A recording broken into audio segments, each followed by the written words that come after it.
Jo, Loga ovdje. I evo nas zajedno ovdje na putu do 100.000 subscribera, yeah!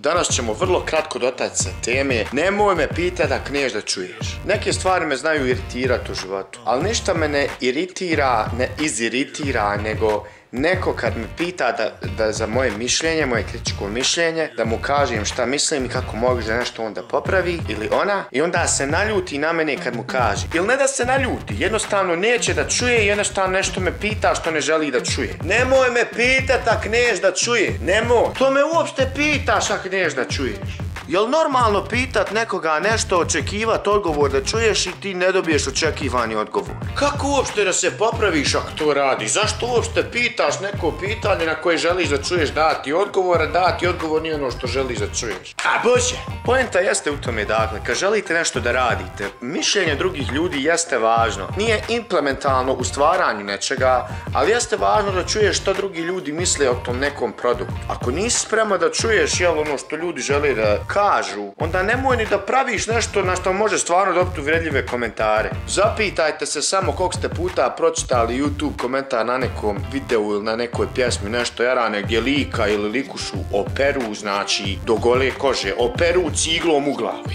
To je jednostavno proces radničkog stvaralaštva i kroz to se mora proći. Jednostavno nema okolo toga. To znači samo ima kroz to i gotova priča. Čut potencijalnu istinu drugih ljudi zna da boli, realno gledajući. Ali u istu ruku vremenom naučiš da vidiš šta ljudi traže. I kad znaš šta ljudi traže, lakše ti je kreirat nešto. Lakše ti je popraviti greške koje si učinio da ne praviš glupe greške. Jer ipak taj produkt stavljaš za ljude. Ne mora znači da ti moraš slušati nekoga što ti kaže, mislim, neki ljudi nisu dovoljno stručni da ti kažu nešto konstruktivno, nego to kažu iz gusce da izvinite, izvuku nešto samo da bi rekli reda radi, jel da kažem. Nego poenta je u tome, ako ti vidiš, radiš nešto godinama i nešto ne ide, jel, ako si i dalje godinama na 20 pregleda, 13 pregleda, tu nešto koči i jednostavno negdje praviš grešku i nešto moraš uraditi, promijeniti, pitat neko za ga sa savjet. Nema ništa loše u tome da ti uzmeš taj mentalitet gdje si student, nevažno koliko neko ima godina, nevažno ko su i šta su, treba slušati za ono što mogu da te nauče. Kad to počneš da radiš, počneš da napreduješ u svom životu. Vrlo kratko, dakle, danas htio sam da iznesem svoje mišljenje o tome i da kažem